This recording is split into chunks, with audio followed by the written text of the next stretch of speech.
Saudara-saudara kaum muslimin rahimakumullah, kita menyaksikan peristiwa-peristiwa yang memilukan dan memalukan. PHK terjadi di mana-mana, pengangguran meningkat, harga-harga membumbung tinggi, daya beli rakyat semakin lemah.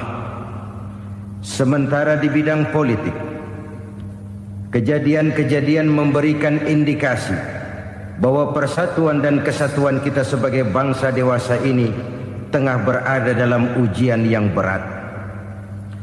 Pada jumpa kita kali ini, tanpa bermaksud untuk mencari kambing hitam dari bencana yang kita hadapi, saya ingin menyampaikan sebuah hadis yang diriwayatkan oleh Imam At-Tabarani dari Ibnu Abbas bahwa Rasulullah sallallahu alaihi wasallam bersabda, khamsun bi khamsin, ada 5 perkara yang dapat menimbulkan 5 macam bencana. Mari kita renungi hadis ini satu demi satu sebagai bahan introspeksi buat kita semua dalam menghadapi bencana yang tengah berlaku sekarang ini. Yang pertama, manaqasa qaumul ahda illa sullita alaihim aduwuhum. Apabila suatu kaum sudah mengingkari janjinya, maka mereka pun akan dikuasai oleh musuh-musuh mereka. Sederhana saja nampak kalimat dalam hadis ini. Apabila orang sudah mengingkari janji, mereka akan dikuasai oleh musuh-musuh mereka sendiri. Dan musuh kita yang paling utama saat ini adalah kemiskinan dan kebodohan. Kenapa itu terjadi? Karena kita mengingkari janji kita sendiri. Di saat awal-awal berdirinya Orde Baru, kita pernah berjanji untuk melaksanakan Pancasila dan Undang-Undang Dasar 45 secara murni dan konsekuen. Kita berjanji bahwa kita akan menegakkan pemerintah yang bersih dan berwibawa. Itu semua pada permulaannya. Waktu demi waktu berjalan, kita lupa dengan janji yang kita ucapkan itu. Ketuhanan yang Maha Esa kita ucapkan, tapi kesetanan yang luar biasa yang kita lakukan.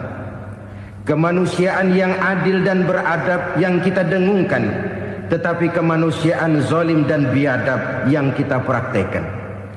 Sederhana saja saudara, hampir setiap pejabat pada posisi-posisi kunci, di awal-awal ia memangku jabatan itu, biasanya ia mengucapkan sumpah dengan lafaz demi Allah, bahwa dalam melaksanakan jabatan ini saya tidak akan menerima hadiah atau pemberian dalam bentuk apapun. Itu pada permulaannya. Lama-lama rupanya hadiah itu asik juga, mulai diterima. Lama-lama dirasa kurang, mulai menagih. Dan akhirnya terjadilah praktek yang disebut suap menyuap, semir menyemir, dan lain sebagainya. Kalau ini sudah menjadi kenyataan, bagaimana kita mau menegakkan pemerintah yang bersih dan berwibawa? Undang-Undang Dasar 45 menyatakan bahwa bumi, air, dan seluruh kekayaan negara dikelola oleh negara bagi sebesar-besar kemakmuran rakyat. Yang terjadi adalah bahwa kita merasa mewakili rakyat untuk menikmati harta dan kekayaan negara, sehingga rakyat banyak tidak bisa ikut menikmatinya. Menumpuklah harta itu sehingga terjadilah pepatah, gunung ditimbun, sumur digali. Yang kaya semakin kaya, yang miskin semakin terpuruk. Kita ingkar dengan janji yang kita ucapkan di awal-awal kita bergerak. Kita ingkar dengan janji pada saat kita mengatakannya dengan menyebut nama Allah, dengan mempertaruhkan nama Tuhan. Sehingga pada akhirnya jabatan pun mengalami tender. Sudah menjadi rahasia umum. Orang mau jadi lurah mesti mengeluarkan uang. Mau jadi camat mesti mengeluarkan uang. Mau jadi wali kota, bupati, bahkan gubernur, itu ada pasarannya.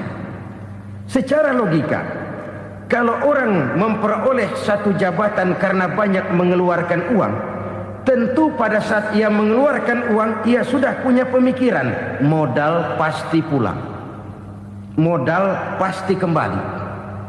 Kalau orang memperoleh suatu jabatan karena banyak mengeluarkan uang, maka langkah pertama yang dia lakukan setelah memangku jabatan itu ialah bagaimana uang bisa kembali, bagaimana modal bisa pulang. Kalau modal sudah pulang, pikiran berikutnya bagaimana supaya dapat untung. Lalu kapan mau bekerja untuk kepentingan rakyat? Itu nomor 18. Kemudian kalau ada proyek-proyek besar, pertanyaannya ialah bukan apakah proyek ini bermanfaat bagi rakyat, apakah proyek ini layak untuk diteruskan, tetapi yang jadi pertanyaan paling utama ialah bagian saya berapa duit dari proyek ini. Kita bisa lihat proyek, mega proyek lahan 1 juta hektar di Kalimantan Tengah, triliunan rupiah, dan proyek itu gagal. SD Inpres bulan ini diresmikan, bulan depan retak. Jembatan-jembatan bulan ini gunting pita, bulan depan runtuh. Kita ingkar dengan janji. Kita berkata kita bekerja untuk kepentingan rakyat, tapi kita tidak pernah mengenal rakyat itu. Apabila suatu kaum sudah mulai mengingkari janji, maka mereka akan dikuasai oleh musuh-musuh mereka. Akibatnya tersusunlah barisan-barisan sakit hati, yang makin lama makin menjadi bola salju, menggelinding membesar, dan kemudian terjadilah hal-hal yang tidak kita inginkan lagi. Apabila suatu kaum sudah mengingkari janji, maka mereka akan dikuasai oleh musuh-musuh mereka.